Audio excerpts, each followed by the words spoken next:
केंद्र सरकार ने इमरजेंसी को लेकर एक बड़ा फैसला किया है। सरकार ने देश में इमरजेंसी के दिन को अब संविधान हत्या दिवस के रूप में मनाने का फैसला किया है। केंद्र सरकार ने देश में 25 जून 1975 को लगी इमरजेंसी को लोकतंत्र की आत्मा का गला घोटने वाला दिन बताया है। सरकार का कहना है कि ये दिन उन लोगों के योगदान की याद दिलाएगा जिन्होंने 1975 के आपातकाल का अमानवीय दर्द झेला है।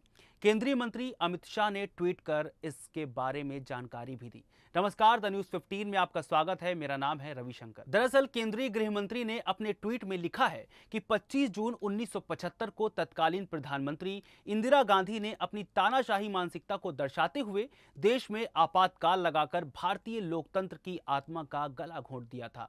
लाखों लोगों को बिना कारण जेल में डाल दिया गया और मीडिया की आवाज को दबा दिया गया। भारत सरकार ने हर साल 25 जून को संविधान हत्या दिवस के रूप में मनाने का निर्णय किया है। यह दिन उन सभी लोगों के विराट योगदान का स्मरण कराएगा। अब आपके मन में सवाल उठना लाजमी है कि आखिर क्यों गृह मंत्री ने ऐसा कहा और इस दिन ऐसा क्या हुआ था। मगर उससे पहले हम आपको बता देते हैं कि इसके जवाब में कांग्रेस ने क्या कहा है। दरअसल कांग्रेस की ओर से जयराम रमेश ने कहा है कि अब हम इसके विरोध में मोदी मुक्ति दिवस मनाएंगे। इसके अलावा कांग्रेस ने यह भी कहा है कि सरकार जबरदस्ती ये ड्रामा कर रही है। मगर उससे पहले जान लीजिए कि कांग्रेस ने इस बात का पलटवार कैसे किया है। दरअसल कांग्रेस की ओर से कहा गया है कि अब वो मोदी मुक्ति दिवस मनाएंगे। ये तो बात रही नेताओं के ट्वीट्स की, मगर अब जान लीजिए कि इस दिन क्या हुआ था। दरअसल 25 जून 1975 को देश में इमरजेंसी लगाई गई थी। 1975 में आपातकाल लागू करने का ऐलान इलाहाबाद हाई कोर्ट के एक फैसले के बाद हुआ था।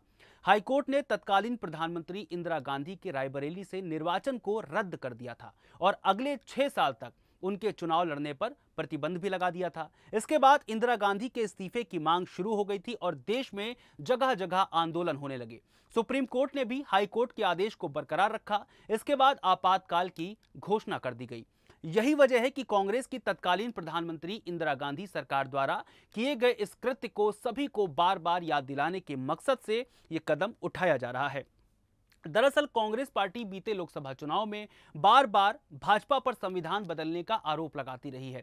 सरकार के 400 पार के नारे पर कांग्रेस की तरफ से कहा गया था कि उन्हें 400 सीटें संविधान बदलने के लिए ही चाहिए। अब कांग्रेस के इस अभियान की काट करने के लिए केंद्र सरकार की तरफ से यह कदम उठाया गया है। यह आरोप है कांग्रेस का। असल में अमित शाह जानते हैं कि देश में इमरजेंसी लगाया जाना कांग्रेस पार्टी की दुखती रग है। तब जेपी आंदोलन और इंदिरा गांधी के खिलाफ देश में बने माहौल को कुचलने के मकसद से इमरजेंसी की घोषणा की गई थी। उस वक्त देश के तमाम बड़े नेताओं को करीब 1.5 साल तक जेल में रहना पड़ा था। देश के सभी बड़े अखबारों पर सरकार ने अपना नियंत्रण कर लिया था। अखबार में कोई भी खबर बिना तत्कालीन प्रधानमंत्री इंदिरा गांधी की सरकार की अनुमति के नहीं छप रही थी। अब भी इमरजेंसी के उस वक्त को देश की राजनीति में सबसे बुरे दौर की तरह देखा जाता है। मगर कांग्रेस आज की तारीख में ये कहकर इसको कवर करने की कोशिश करती है कि आज की तारीख में, यानी कि पिछले 10 साल से 2014 में जब से मोदी सरकार आई है, तब से अघोषित आपातकाल लगा हुआ है। अघोषित आपातकाल इसलिए क्योंकि सब नेताओं को डर रहता है कि कोई भी कुछ बोलेगा सरकार के खिलाफ तो उसे जेल जाना पड़ेगा। अगर कोई सरकार के नीतियों के खिलाफ बोलेगा तो उसे जेल जाना पड़ेगा। अगर कोई सरकार के कामों के खिलाफ बोलेगा तो उसे जेल जाना पड़ेगा। इस दौरान में कांग्रेस सरकार सिर्फ यही नहीं कहती, कांग्रेस सरकार सिर्फ नेताओं के लिए ही नहीं बोलती, कांग्रेस सरकार आम जनता के लिए भी बोलती है। अब कांग्रेस की इमरजेंसी में और कांग्रेस के आरोप वाली अघोषित इमरजेंसी में क्या फर्क है, यह आपको तय करना है। आज के लिए फिलहाल इतना ही। द न्यूज़ 15 को देखने के लिए हमें सब्सक्राइब करें। शुक्रिया।